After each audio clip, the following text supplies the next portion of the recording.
was so utterly and totally and completely deceived, and I swallowed their lies. And as a consequence, I blamed an innocent people. And today I have to answer for it. In the summer of 1914, there were 6 major powers in Europe: Britain, France, Russia, Germany, Austria-Hungary. That's 5. That's 5. Number 6? Number 6? Who remembers number 6? Number 6 was the Ottoman Islamic Empire. I mean, we forget about it. 6 major powers in Europe. And the Holy Land was under the control of the Ottoman Islamic Empire. The Archduke Franz Ferdinand was assassinated in Sarajevo. And the fingerprints or the footprints, which were of course manufactured, led to Russia. It was intended to lead to Russia. Like September 11 footprints or fingerprints was intended to lead to Arabs and Muslims. And so Austria-Hungary declared war on Russia as George Bush attacked Afghanistan. And then Britain and France, who had a defense treaty with Russia, now came to the assistance of Russia and joined the war. And then Germany entered the war on the side of Austria-Hungary. And then the Ottoman Islamic Empire was pushed, shoved into the war on the side of Germany. And so the stage was set, as the stage is now set today after September the 11th. And the big war took place. But strangely, Britain was losing that war, because Germany unveiled a new weapon of war that had never been used before, the submarine. As Israel is going to unveil a new weapon of war tomorrow that has never been used before. And when Britain was on her knees, facing defeat, Britain, which was the ruling state in the world, is now facing defeat. Then the German Jews went to the British government and said, let's make a deal. If you will promise to give us the Holy Land, we'll bring the United States into the war on your side. Britain said, deal. You will see all of this on the last day. And so the United States entered into the war. And Britain won the war. In the process, the Ottoman Islamic Empire was defeated, was dismembered, and the Holy Land was liberated for the Jews. And so an act of terrorism led to this strategic target being achieved, the liberation of the Holy Land. But now, the United States takes over from Britain as the new ruling state in the world. In the same way that Britain had a mysterious relationship with the Holy Land and with the Jews, the United States now has that mysterious relationship with the Holy Land and with the Jews. The first country in the world to recognize the state of Israel is the United States of America. Is that by accident? No, not after today's lecture. You'll never think it's by accident. The United States presents,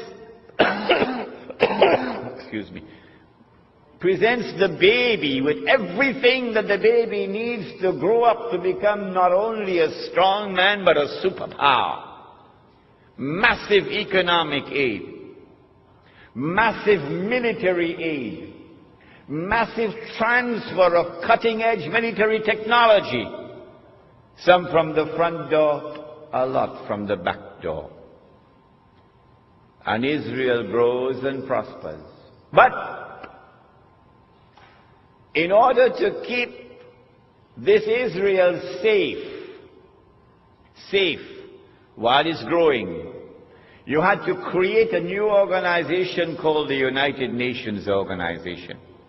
You had to create something called the Security Council, whose responsibility is for international peace and security.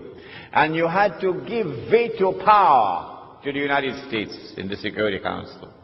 So that every time mankind came together to censure that Jewish state, the United States is there to cast a veto to protect the baby.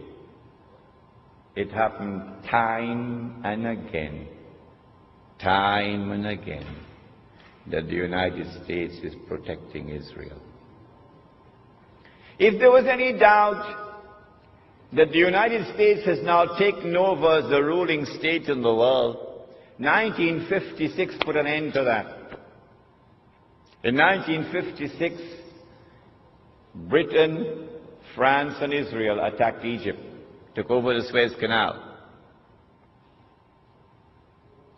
The American president was Dwight Eisenhower, General Dwight Eisenhower. He ordered Britain and France and Israel to withdraw. And they had to withdraw. And the British government fell. So Anthony Eden had to resign. Very clearly, Britain is no longer the ruling state in the world. The United States has taken over. If you felt that the Soviet Union was on par with the United States, that there are two superpowers, that the United States is not the ruling state in the world, then the Cuban Missile Crisis of 1962, I think, put an end to that. Remember? Sparrow sang the Calypso, I said, turn them ships in the opposite direction. You were born at that time? Huh? Kennedy is the man for them. The Cuban Missile Crisis. And the Soviet Union had to back down when the United States imposed unilaterally a quarantine around the island of Cuba. And so the United States is the new ruling state in the world. And the United States has a mysterious relationship with the state of Israel. Can anyone explain that?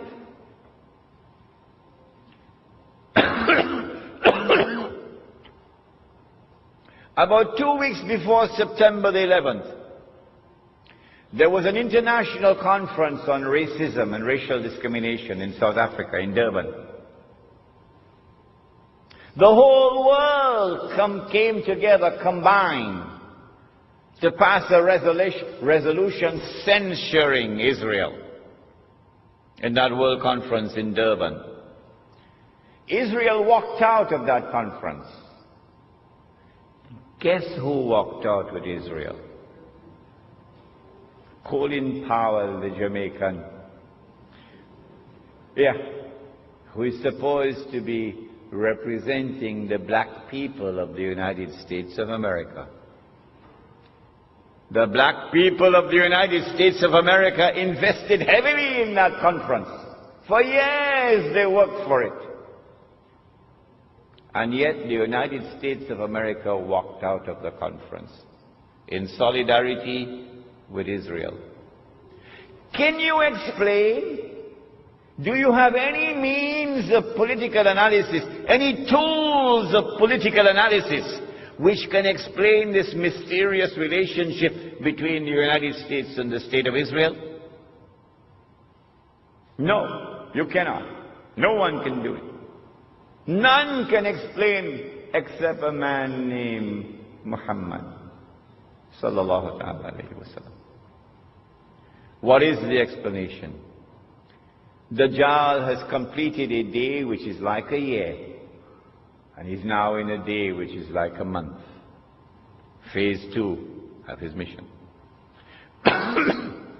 Brothers and sisters, I now come to the most important moment in this talk. I want to share with you my